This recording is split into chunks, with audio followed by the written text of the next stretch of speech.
Good morning. I'd like to welcome all of you to it's hard to believe, our 20th Kruse Economic Forum year. We've been doing these programs twice a year for the last 20 years. We'd like to thank you for joining us in today's webinar. My name is Rob LeChevalier, and I'm a shareholder at Buckley Law in Lake Oswego, Oregon. Today, we are presenting on navigating the future of work, how you effectively and inclusively return your staff to the office, featuring our Serilda Summers-McGee from Workplace Change. A little housekeeping before we get started. If you have any questions during the presentation, please type them into the chat box in your Zoom control panel. We will monitor that box and have time for questions at the end of the presentations. We are also recording the program and we'll share the presentation and the speaker slides in a follow-up email. We also want to thank our generous sponsors, Buckley Law, Columbia Bank, Hoffman Stewart and Schmidt, JLL, UBS Financial Services, Pragma Group, Shorenstein Realty Services, Pamphlet Media, and the Lake Oswego Review and the Lake Oswego Chamber of Commerce. Our presenter today is Serilda Summers-McGee. She's the principal and CEO of Workplace Change, a human resources firm created to guide, advise, and encourage the business world through internal as well as external growth and transition, all the while incorporating diversity, equity, and inclusion into HR systems. Serilda has been an HR DEI innovator for more than 15 years, honing her ability to identify challenges and opportunities while teaching the masses how to be better leaders. She has inspired thousands to create, embrace, and mobilize lasting organizational change. She has served as HR business partner, HR manager, HR director, and previously chief HR officer at the City of Portland. She has an MBA from Willamette University and Master's in Education from Ball State University and a BS in Biology and Behavioral Science from Grand Valley State University. So all of you out there in the virtual world, we want to give a warm welcome to Serilda Summers-McGee and turn it over to her. Thank you.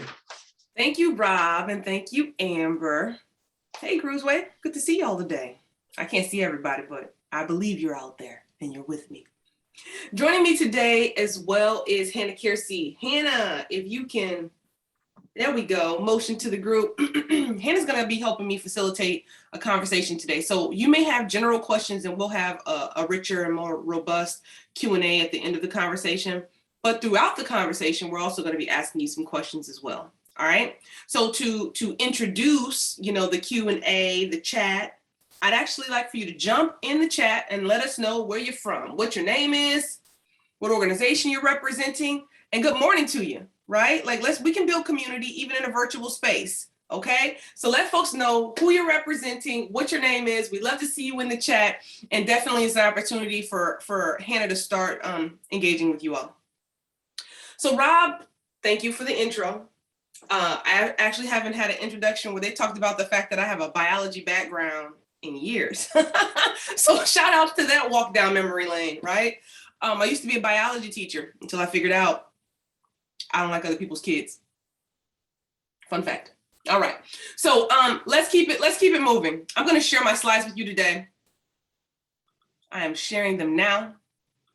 We've got about 40 minutes or so to talk this morning, okay? And we're going to be talking about returning to the office equitably, right? Best practices, some of the pitfalls, things to consider as you are coming back into the office. And again, everything is changing. Every single day, something is changing. Health rates are changing, vaccine mandates are changing, everything is changing all around us, and it has been happening for the past 2 years. So I just want you to keep some things in your mind as the world continues to kind of reorient itself to our new reality, okay? We got some objectives. We're gonna talk about some best practices, some human resources essentials, what HR and HR practitioners, HR adjacent practitioners should be thinking about, and then cultural considerations, right? So a lot of folks are talking about when people come back into the office, how do you retain your culture? How do you retain an environment where people are able to create together and ideate together and build a relationship of trust, right? That's all a part of your culture. So how do you retain, a really healthy culture along the way? And to begin with, we're going to, with the best practices, we're going to very specifically explore what companies should be considering, right? We're going to explore invite, encourage versus require, right? When you invite an employee to do something, you encourage an employee to do something versus you require an employee to do something. What are the HR essentials for a successful approach? Communications is going to be huge here. And then what are the risks and benefits associated with each of the different approaches available, all through an equity lens? All right, so Hannah, before I jump into the content, who do we have? Where are people from? Tell me where folks are from. Oh, we have a lot of people, and we have, let me go back up to the top. I know we have some people here from Lake Oswego. All right now. We have some Portland. We have a variety of different industries. We have some home mortgage services, some counseling services, some law firms, bank, realtors. Okay. Well, I'm very interested. I can't wait until we get to slide 5, which is in like 2 slides from now, because I'm going to ask you a question about what you're seeing in the workplace. And quite frankly, it's going to be a question about equity. Like, I'm going to give you some examples of some things that are inequitable. And then I want for you to share things you've either heard about or seen where you believe that there is some equity inconsistencies that are present. Okay, so let's get started. We're going to begin by exploring how to apply an equity lens. Why am I starting here? Because too often equity is an afterthought. Anytime you're thinking about people and culture in the workplace, you should be thinking about who among us is going to be most negatively impacted by any process, any procedure, any new policy, any new approach that we are considering. Right? So I'm not just talking about the return to work. I'm talking about a new incentive plan. I'm talking about when you're giving out perks in the workplace, when you're providing opportunities for stretch assignments, when you're considering relocating your office, when you're talking about anything that could impact your workforce.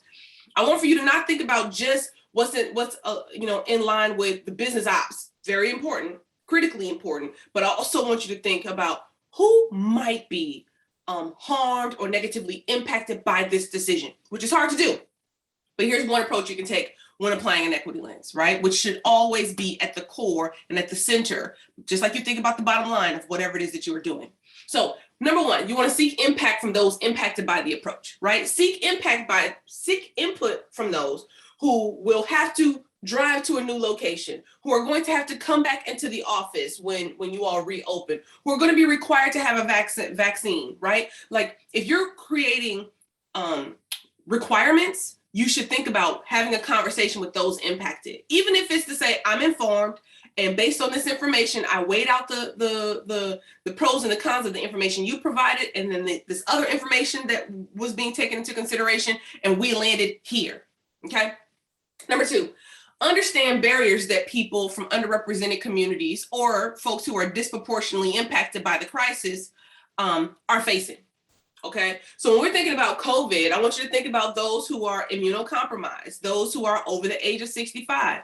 Communities of color have been disproportionately impacted with death and extreme sickness as a result of the COVID realities, right? So just kind of sit down and think about who's being impacted by this pandemic? Who's being impacted by this extreme shift in work expectations? Women have been disproportionately impacted, whether they have children, whether they are caretakers for aging parents, is disproportionately impacting women. So if they're working for you throughout this entire process, to not have a conversation, or through this entire pandemic, to not have a conversation with them about what does it take, what should we do in order to,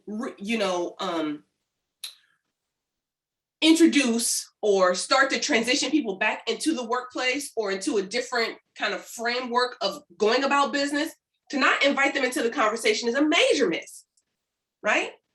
But that requires us to sit down and think about who is being disproportionately impacted in a way that requires additional burden. There is establishing additional barriers, etc. We have to think about this. Number 3, identify outcomes and impacts for people from underrepresented communities. So ask the question, right? Is there added hardship, right? How can you eliminate the added hardship? 4, assess assumptions and biases at the foundation of the approach. When we start to, especially business leaders, right? Especially at the heads of industry, when we start thinking about, what we're going to do, oftentimes we don't think about the biases that we own and possess in ourselves, right? I am a CEO of a company. I have a husband who also works within my company, but who doesn't have the same workload that I have. I've got in-laws who live less than a mile away from me. I've got 3 sister-in-laws who love their niece and nephew tremendously. I've got all of these resources. So there are times when I'm thinking about what needs to be done, what kind of supports do I need to offer? And I'm thinking about it from a Serilda orientation. Well, that's not fair. Because not all mothers have the same structure that I have. There are some people who are single parents, single dads, single moms. There are some folks who have multi-generations living in one home. You have to think about these things through that lens. And if you can't kind of process all of the pros and cons yourself or by yourself, you need to invite people in to have a discussion about the current state. Ideal state, current state, and what are the steps in between.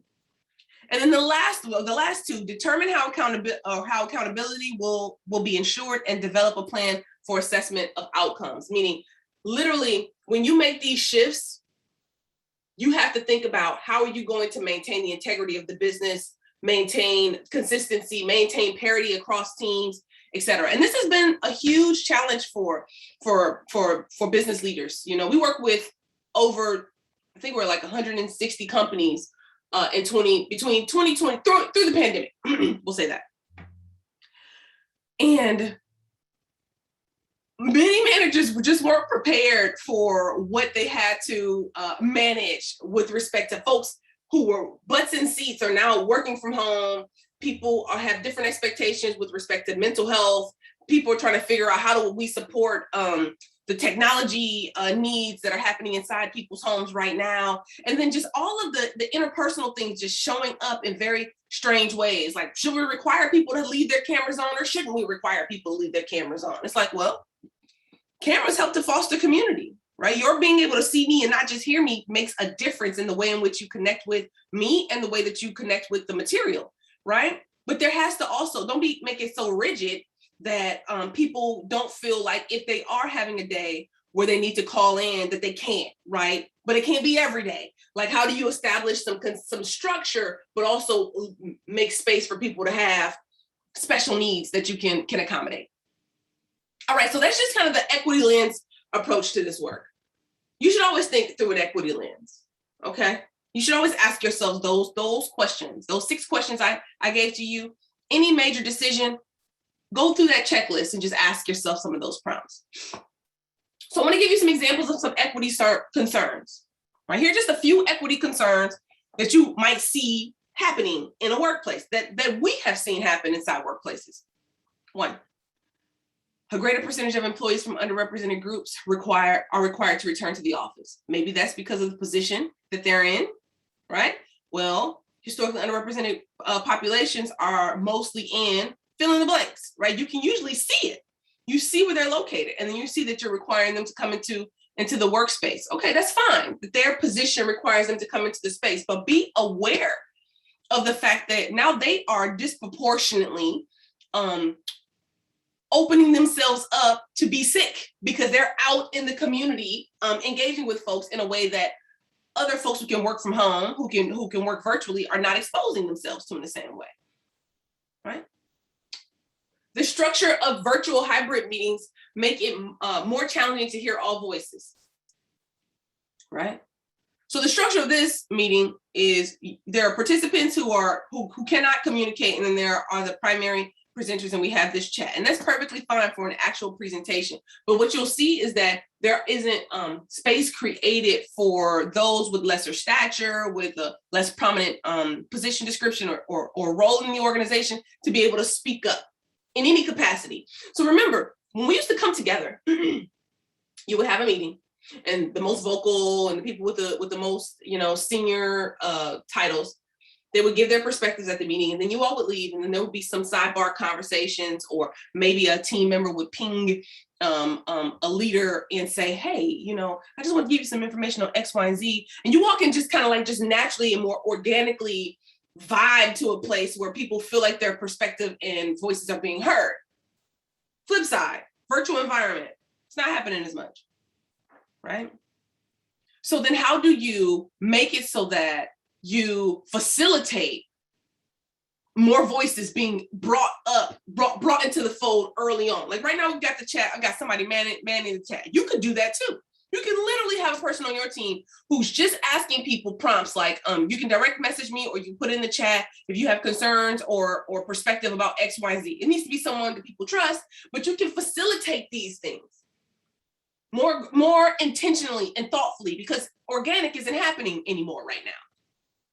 So you have to be intentional with your design. 3, inconsistent access to development, visibility, or connection based on location. So you have a hub. Everybody has a central hub, right? Where the leaders tend to congregate, where people are more inclined to come into an office. But what if you got folks who are working in Minneapolis, St. Paul, folks who are in, you know, Georgia, people who are in other areas outside from the core? How do they stay connected? How are you making sure they get opportunities for professional development, advancement, visibility on different projects? It has to be thoughtfully designed, right? That's inequity, regional disparities. Gaps in accommodation or safety needs for employees from vulnerable populations. So you got folks, we just said, bullet number 1, that a greater percentage of employees from underrepresented groups are required in the office. Then number 2, how are you accommodating them and making sure that they are safe? Folks are starting to come back into the office, and all of a sudden, you know, we're getting comfortable with COVID. We're stopping the sanitation consistency. We're just leaving the wipes, and people leave it to their discretion to wipe down. When this thing first happened, right? Folks had, you know, people roaming every hour, coming and just kind of disinfecting things to make sure folks are safe. And now all of that is going away.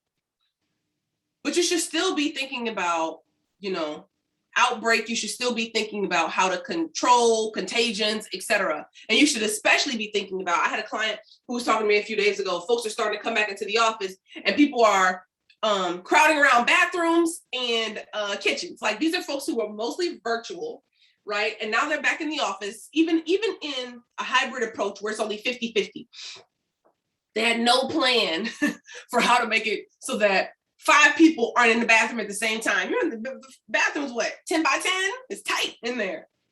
Folks are starting to complain. They got the ventilation together, but people are saying like, but I'm on top of folks while I'm microwaving my chicken pot pie, right? I don't want to do that. And then inflexibilities that cause greater impact on people with concerns around health, family, community support, or finances, right? So yes, it's important for you to have policies, and it's important for you to have consistent policies. But my motto in people and culture management, this is for a leader, this is for people who do, you know, who are HR practitioners, it is to be firm, friendly, fair, and somewhat flexible. Say it with me, team. Firm, friendly, fair, and somewhat flexible. This is not your home. This is not your family. This is a work environment. We show up every single day because we get paid to be here, right? And if you're in a leadership role, you need to be firm, right? If you are, you know, vacillating and, you know, like people know that if they just push and be forceful, they can get you to do what they want you to do. Not a good habit. Although I see it a lot. Not a good habit. Friendly, people need to feel like they can come and talk to you. That doesn't mean you need to be friends. I don't need to hear about your, you know, episode with your doctor and how things are going on internally. That's not my jam. That's not my jam, right? Sometimes I have to put a bright line like, whoa, let me know how I can accommodate you, but that is TMI. You're real squeamish about stuff like that, all right? That doesn't mean I'm not friendly. I'm still cool as a fan. Like, people still come and talk to me, but I put some bright lines up in places I don't go, right? Same with you, firm, friendly, fair, somewhat flexible. Don't forget the somewhat flexible, meaning if I come to you and I tell you that someone in my family passed away from COVID, and it's happened 3 or 4 or 5 times, right? it shouldn't be a question of, are people really dying from COVID? What is wrong with you? I give you this example because of the volume of people who have legit come to me and said, this person's expressed that several people passed away in their lives over the past year, and I'm starting to think they're taking advantage. Via death? Like, Just roll with it, bro. Like, even if they are lying, they will be lying about other things. If you're lying about grandparents passing away and cousins dying from COVID, that's gonna creep into other areas, right? Like this is not the area where you need them to prove their consistent narrative about. No, it's gonna creep into other areas where they're gonna lie. You catch them there and you get rid of them because that's just not a good person. But most of humanity does not operate that way. And quite frankly, COVID has impacted different families in different ways, gang. Like that's what's happened, right? That is what's happened. So again, you need to be flexible and you need to have lead with the heart, but also remember that what you do for one, if another person comes forward with that exact same circumstance, you need to do it for that person too, not because you like that person. Firm, friendly, fair, and somewhat flexible. Don't forget the 4 F's, gang, okay? Okay, so before I move on, Hannah, this is right here is the slide number 5. I want to know, are there other examples of equity concerns you have seen in the workplace, you have seen happen and show up, not necessarily even in your workplace, but we are focused on workplace dynamics. Have you seen anything? I did put the question in the chat for everyone too. Right on.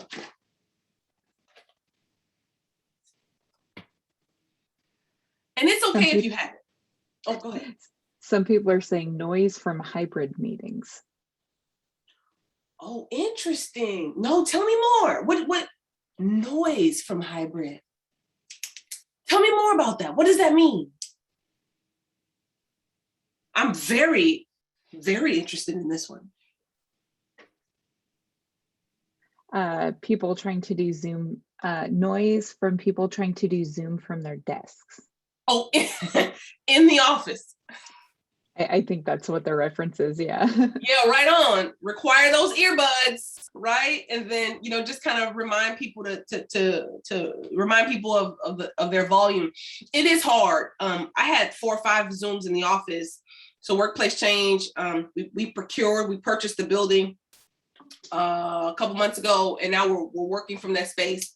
And someone texted me yesterday, one of my teammates was like, hey, I can hear your Zoom meeting in my Zoom meeting. And we were on different floors. It's like, oh, my bad. I just have to remember tone because I've been in the house by myself, right? In a room by myself for almost a year. I get it. Okay, right on. Okay. We have someone who said when you have a combination meeting with in office and on hybrid, and then the people who are remote don't speak up or even turn their camera on.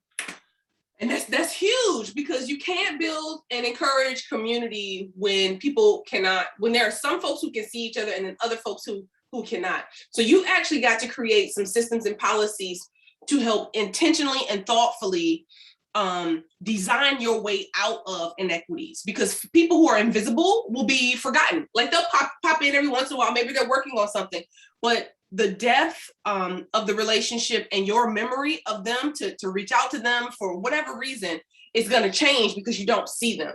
So I've been telling people there is no harm in saying that, this is having on-camera meetings and then having meetings that are not on camera, or phone meetings, especially for one-on-ones and check-ins like that. But for team meetings, requiring this and putting it in the invitation, this is an on-camera meeting, and then having some protocols. If you're going to be off camera during an on-camber meeting, please announce to the group, how long you're going to be away, just like you would if you were in a meeting together and someone has to go on a restroom break and then they come back. They don't just leave forevermore and just not return. So I love it. And that is a big one that folks are trying to really, really solve to build and foster richer community inside organizations. Was there anything else in there? The person who talked about the feedback from the Zooms chimed back in and said that they've provided conference room space for small groups to join remote meetings too. So that way. Yeah. Absolutely. I love that. Mhm. I love that. I love that. We do that now. We have people who are remote, and then we have a reserved space so that we can be together. And then that person, we actually are buying the Owl. I don't know if you've seen that, but it's like a little machine that it connects with all the people who are in the room, and it puts their pictures up so that the virtual person can see different people talking at different times. It's about $1,000, but it is an incredibly effective tool. I've seen other clients use it, and it was very, very supportive of kind of building some level of equity for those who are virtual, who are just looking at one person's face the entire time. Now they can see everybody in the room. Okay. Hannah, was there anything else you want to bring up? That's all. All right, I'm doing terrible on time. Got it. I'm gonna keep moving. So here's the list of what companies are considering. I know you've seen this 1,000 times, but 100% remote. Many big companies are getting here, and some small ones too. Remote first, meaning ideally you work remote, but if you come in, we'll find space for you to be in the space, kind of a desk type of a space. Hybrid, flexible, or fixed schedules. So a formal, you're in the office Mondays and Wednesdays, and you are virtual Tuesdays, Thursdays, Fridays, versus the more flexible, you can come and go as you please, which a lot of folks are also doing. Staggered shifts, breaks, and weeks in the office. So one team is going to be in the office this whole week, another team is not, and then for 3 weeks they're not in the office. There's a lot of that's happening. Same roles in office, and then other roles are remote. So, all of the project managers come in on this day, but they may be working on different projects with the project managers because they influence one another. They're still trying to kind of foster that creativity within the project managers and economies of scale, some best practices. Most roles in the offices, remote as an exception, definitely happening in some environments. I don't understand why. And then additional considerations around masks, vaccines, and relocation. So we're going to go into greater detail in that in just a bit. All right, these are just some of what people are considering. Jump in there if you're doing some other stuff. We're always willing to learn about other cool things that folks are trying to create and figure out. So let's get into the invite, encourage, or require side of the house, okay? As you are explaining, we talked about the options of remote or virtual, et cetera. You should be codifying your position and not being flexible, like or volatile, meaning one day you're here, the next day you're someplace else. Sit down and write down what it is that you want for your team to be able to do, and then consider if you are inviting, encouraging, or requiring people to do those things, okay? So who returns at what frequency and when? Right? You have to determine if you're going to invite, encourage, or require folks. What is your policy on masks, on vaccines? Are you requiring vaccines? Are you requiring people to wear a mask if they don't have a vaccine? Right? Are you requiring everyone to wear a mask irrespective of if they have a vaccine? Right? You should have a plan and write it down. What is your policy on relocations out of the area, the state, the country? A lot of employees, I can't tell you the number of clients who have reached out like, hey, 40% of our workforce isn't even in the state of California anymore. 20% of our workforce relocated to Texas, right? Like just random stuff that people did not expect. People thought that people would just go home and just work from home where they've always worked, in perpetuity. And people were like, hey, I could go and work from Barbados. I'm out, right? Like people literally did this. Well, now you've got to pay some payroll taxes in those states where those people are working from. Do you even want your company to be located in that state? Do you want to create any parameters around that? And this is not to impact those who have already relocated. They've been there for over a year. And now you're saying, in order to retain your job, you have to move back. That's not fair. Your lack of preparation cannot become someone else's crisis situation, meaning you did not establish a rule and a regulation ahead of time. In the absence of that rule and regulation, it was a free-for-all. And now you want to establish some structure. That's great. And everyone who comes on board from there should most certainly be required to be a part of that structure. But it should not be the consequence of those people who left when you didn't have a structure. And now they have to turn their lives upside down because now you want to create the structure. I'm just saying, be fair to people. All right. How does your job approach change with jobs that must be done on site and essential travel? Are you inviting, encouraging, or requiring people to travel? Inviting them to travel, encouraging them to, I mean, what are you doing? I'm going to tell you the difference between invite, encourage, and require. Next slide. How will you handle situations when people are exposed or test positive, even if it's a breakthrough, right? We used to have requirements where you would cover sick time and downtime for 2 weeks or a week, or some folks are doing 3 weeks, quarantining, etc.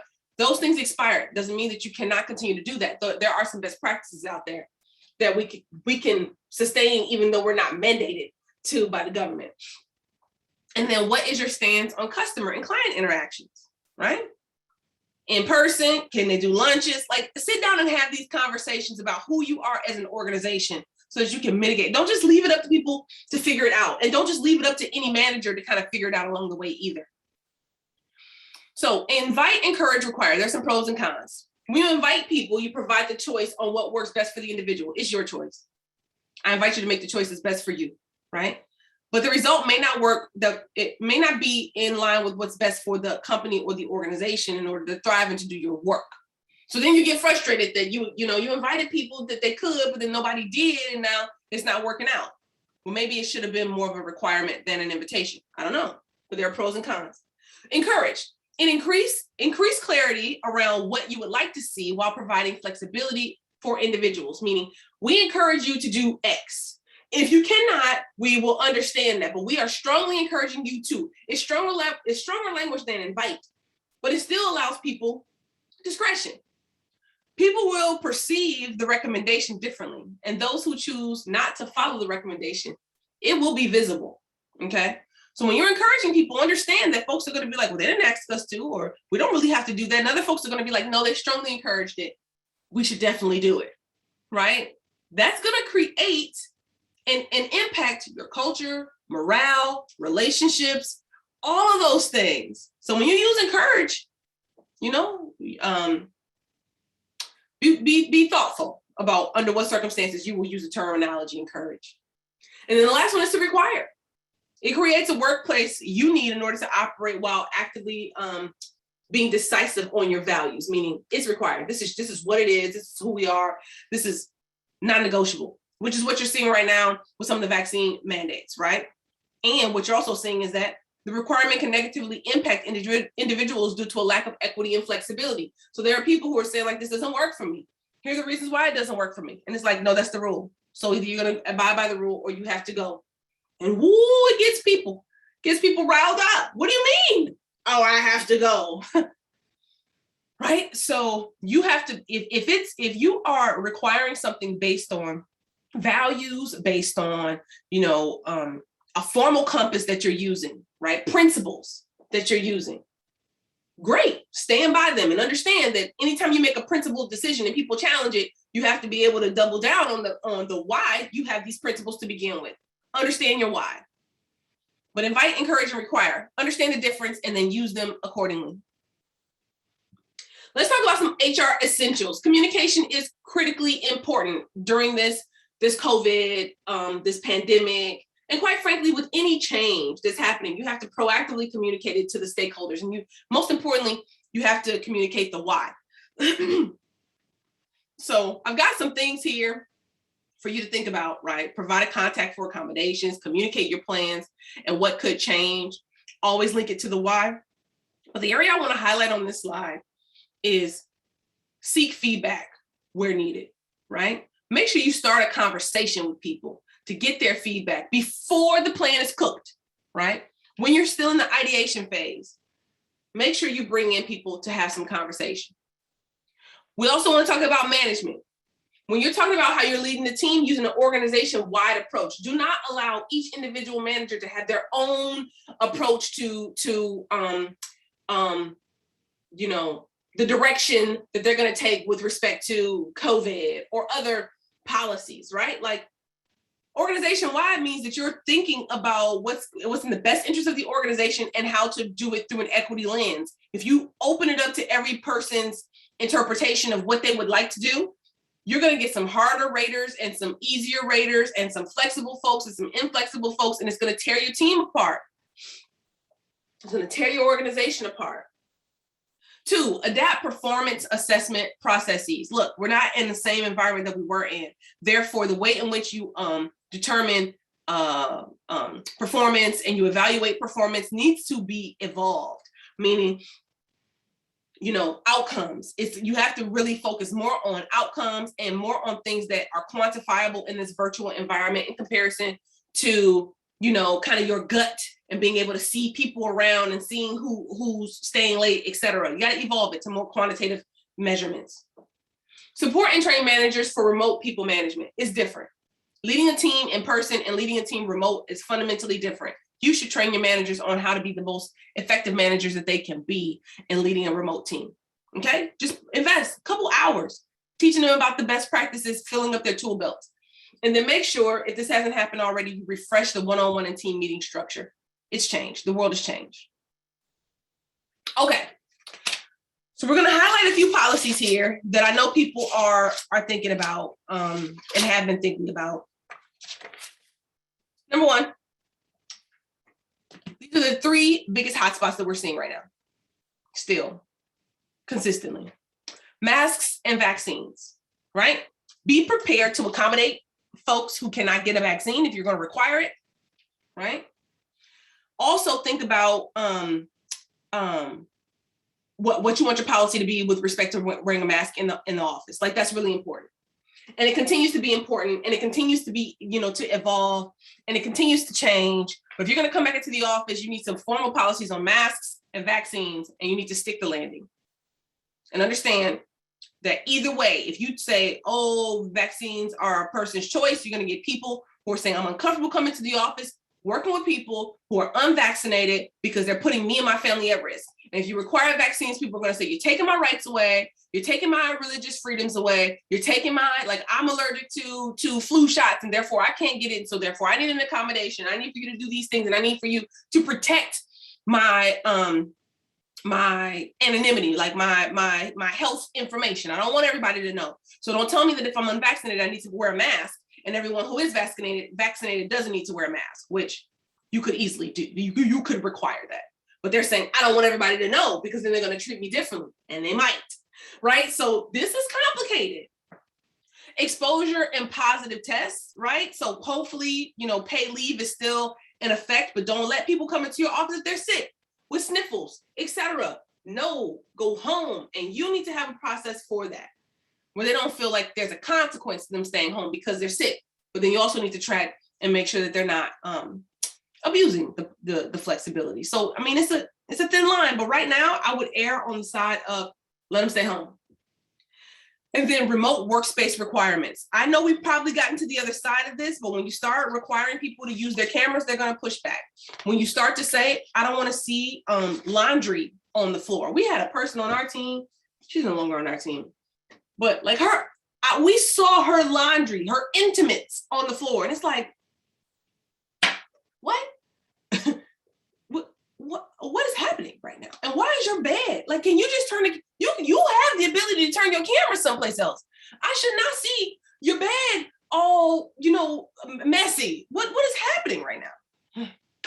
You can have requirements, right? But think about this. This is someone's home, and you don't get to be able to prescribe all of the little nuances, but you can say, I want you in a clean space where you cannot see things on the floor. You cannot see any, you know, political information.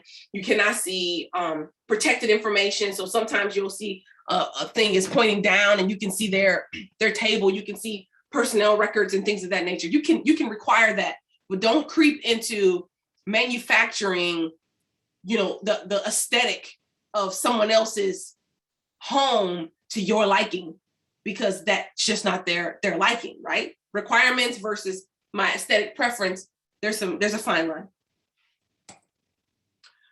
Okay, so and again, we talked about this, but you know, kind of like I'm giving you some examples of some policies. We're not going to have time to be able to talk about this in a deeper way, but when you see policies, I want for you to think, are there equity considerations, right, that you should be thinking about?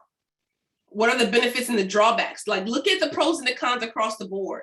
And then what other approaches might you consider? Like, there's always another alternative to a solitary idea that you have, right? So those who are unvaccinated must wear a mask, must sign a waiver, must socially distance, must undergo biweekly testing, are ineligible for promotions, are ineligible for pay increases. I have seen this. And I'm like, but why though? At least 2 of these bullets are just, what are we doing? Right? Only the vaccinated can come to work in the office. All employees must wear a mask. All employees must work remotely. These are different things that have pros and cons to each side.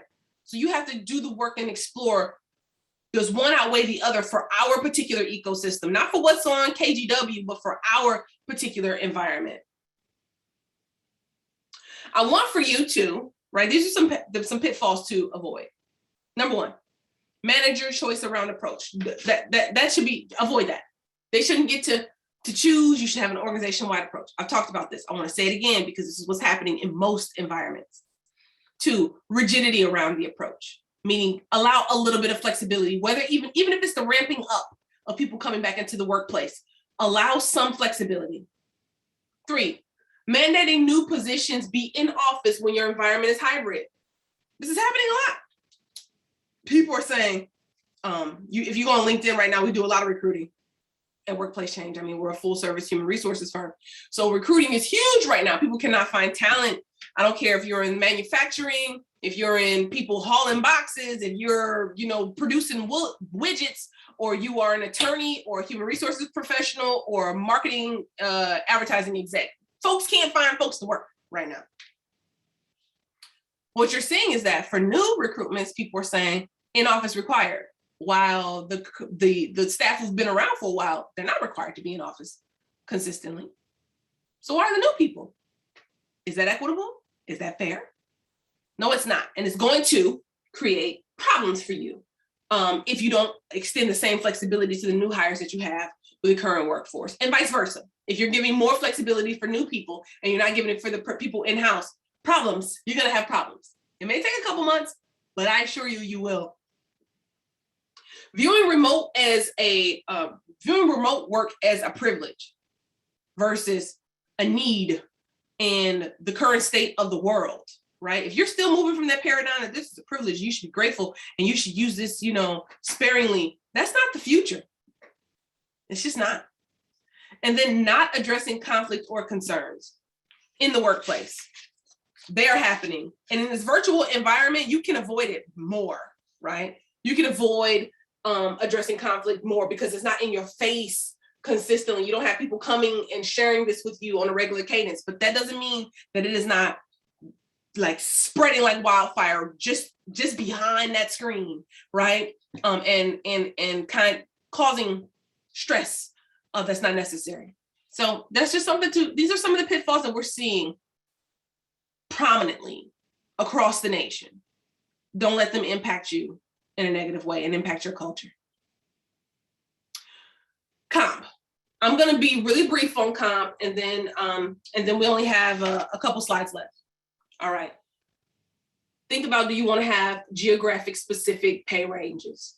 What's happening in the nation is that people are, particularly, California, the West Coast is migrating out into the South and in the Midwest, but they're keeping their West Coast compensation, and they're pricing people out of the market for homes, for all kinds of resources, cars, in those regions.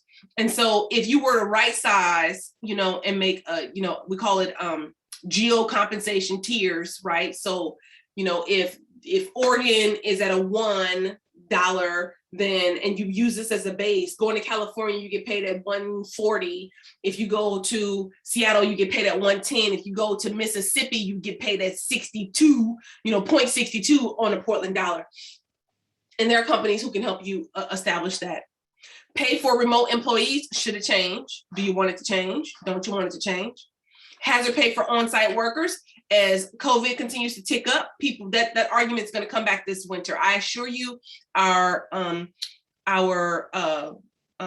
union friends are going to be hot and heavy about hazard pay as COVID numbers continue to skyrocket. Restore pay reductions. Some companies still have not restored cuts from COVID, even though things are starting to balance back out for them. Now, a lot of folks rebounded within a couple months, but there are still industries that have been taxed pretty heavily. If you're on one of those, you should start thinking about restoring your comp if you haven't, especially from a retention standpoint. Increased cost of living. Hey, gang, cost of living is going up. We've seen the highest inflation since 1991. Right now, just track the Costco beef. Okay, it's changing, y'all. Should you be increasing salaries in response to it? And then social and political implications. So just, you know, in different do you want to be located in different regions? California has mandated that companies should not do work, or they have strongly encouraged companies not to work in certain other states because of some of their political reasons. These are things for you just to consider, right? And then culture.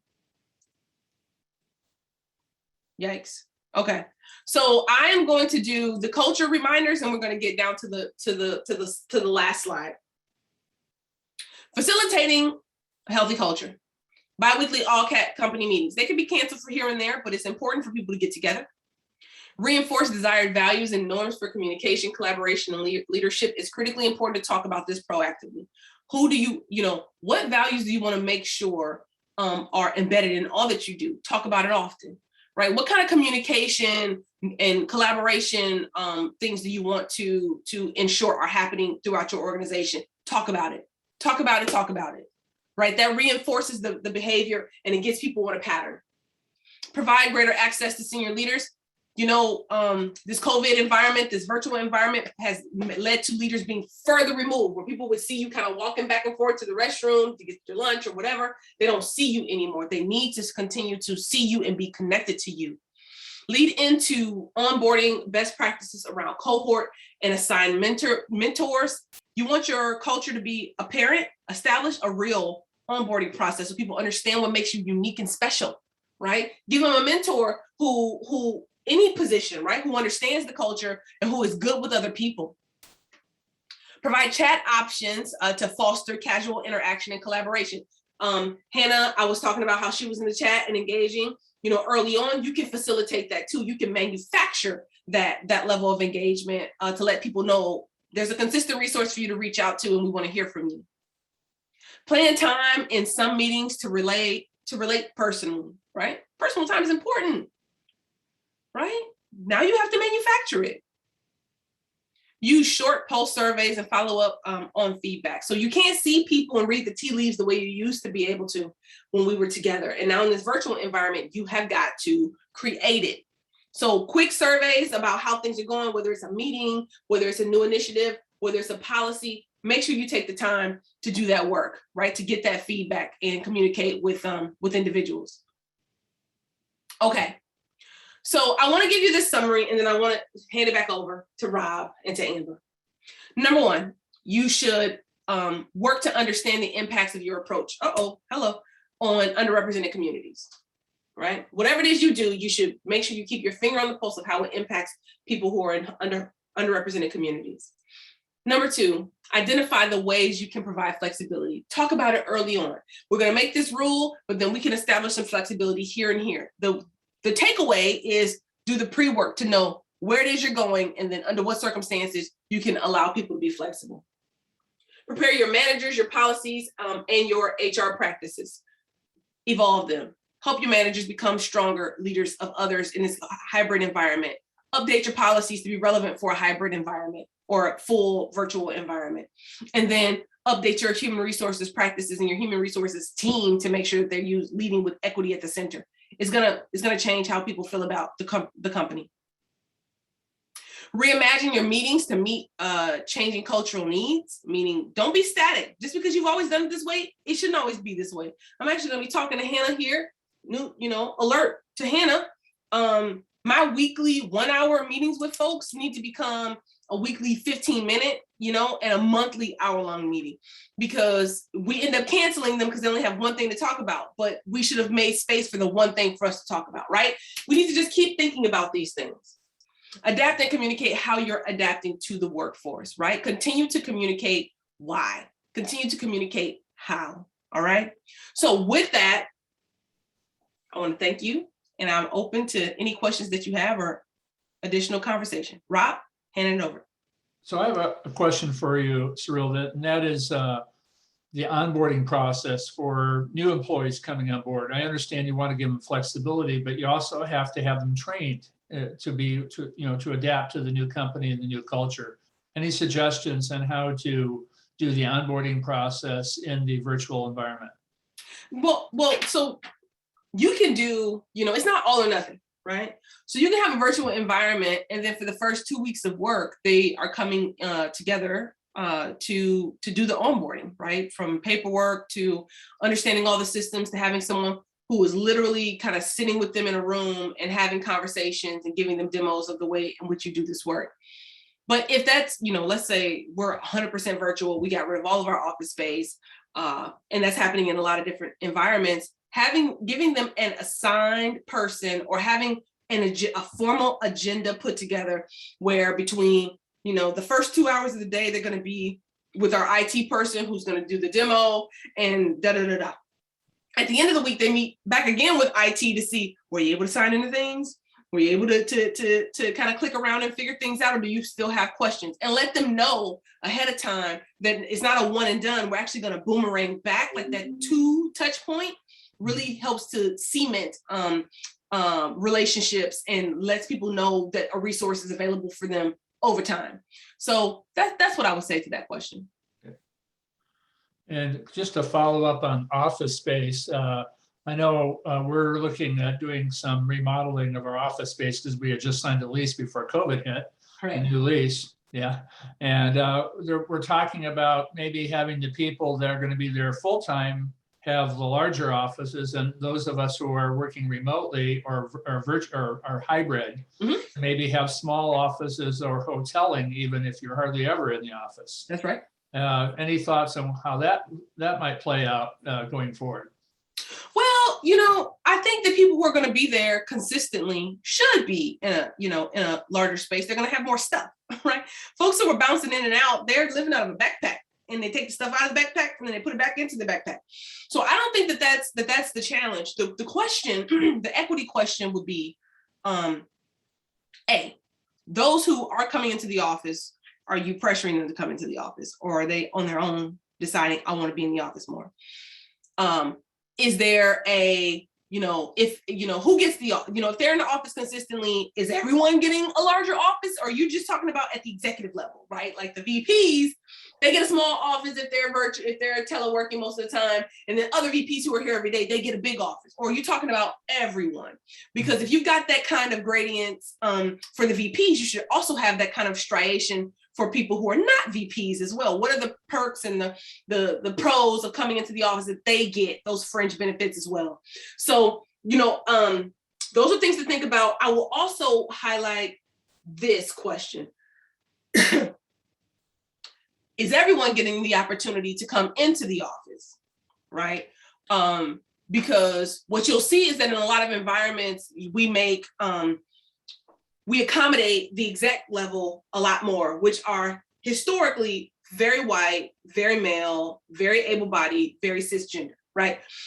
But there are other folks who are actually trying to get more access into spaces right now in comparison to, last year. They're like, I don't want to be home, so can you create space for me? And I think the equity question becomes less about who gets a big office and a small office, more about how are we inviting everybody to come back if they want to. And then for those who do come back, how do we make it so that this space is as inviting and as home-like for them as humanly possible? Does that answer your question, Rob? That's great. Yeah. Other questions in the chat box? Anybody else have burning concerns? Now's your time. I haven't seen any questions come through, but we've gotten a lot of thanks for your energy and your presentation. Right on. All right. Well, we want to thank Serilda for really getting us to be a thought leader and to really be thinking about this, because I do think it's going to be the future. We're not going to go back to the way it was before the pandemic. And I think we're going to see a lot more virtual companies around the world now that we figured out how to do Zoom and to work remotely. So we really want to thank you for your presentation, and we will have this available. This will be recorded and available if you want to share it with people in your office that maybe should have been here this morning to listen to this. We also are going to have a follow-up survey, and we'll send that out to all the participants. And our next Kruseway Economic Forum will be in spring of 2022, and we will feature that on our website, KruswayEconomicForum.com. And it looks like Bill Connerly, the economist, who's been writing quite a bit in Forbes lately about inflation and about housing, is going to discuss the economy and the inflation. All of us are kind of worried about, well, is this inflation going to continue? Is it just due to supply shortages? What does that mean for all of our businesses? How do we adapt?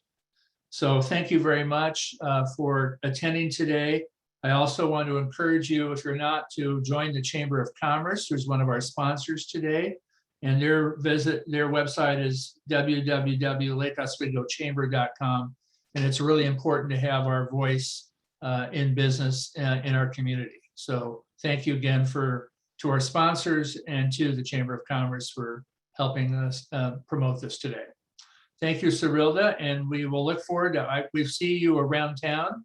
And good luck at OHSU and with all the vaccine issues going on there. And we'll look forward to hearing from you again. Thank you again, everybody, for joining virtually today to our Kruseway Economic Forum. And we'll see you soon. Thanks a lot. Thank you. Bye-bye. Bye.